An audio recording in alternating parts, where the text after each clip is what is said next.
നമസ്തേ. സുഭാഷിതം.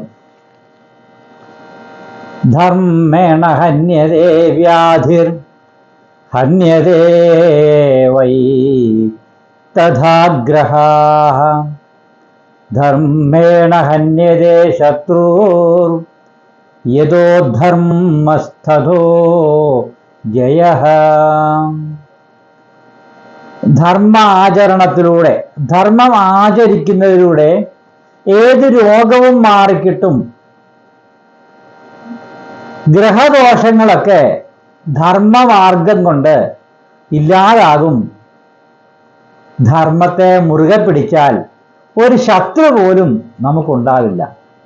അതുകൊണ്ടാണ് നമ്മൾ പറയുന്നത്, എവിടെ ധർമ്മമുണ്ടോ അവിടെ ജയം സുനിശ്ചിതം എന്ന് നമ്മൾ പറയാറുണ്ട്. എവിടെയാണോ ധർമ്മം അവിടെ ജയം സുനിശ്ചിതമാണെന്ന് പറയുന്നത്. നമ്മുടെ പല പല പുരാണങ്ങളിലും അനുഗ്രഹിക്കുന്ന ആ സമയത്ത് യതോ ധർമ്മസ്ഥതോ ജയ എന്ന് പറഞ്ഞു വിടാറുണ്ട്. അത് നമ്മൾ കേട്ടിട്ടുള്ളതാണ്. അപ്പോൾ അതാണ് ഇവിടെ ധാർമ്മികമായ ജീവിതത്തിൽ എല്ലാവിധമായ സൗഭാഗ്യങ്ങളും ഉണ്ടാകും എന്നിവിടെ സുഭാഷിതം സൂചിപ്പിക്കുന്നു. നമസ്തേ.